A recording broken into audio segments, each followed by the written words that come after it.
والحمد لله والحمد حقه كما يستحقه.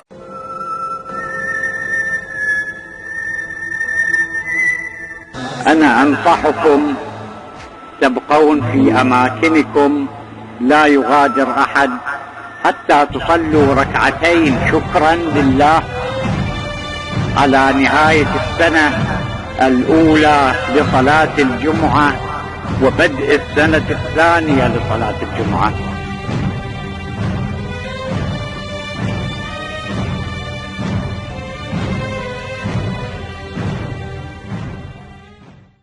لله على نهاية السنة الأولى لصلاة الجمعة وبدء السنة الثانية لصلاة الجمعة.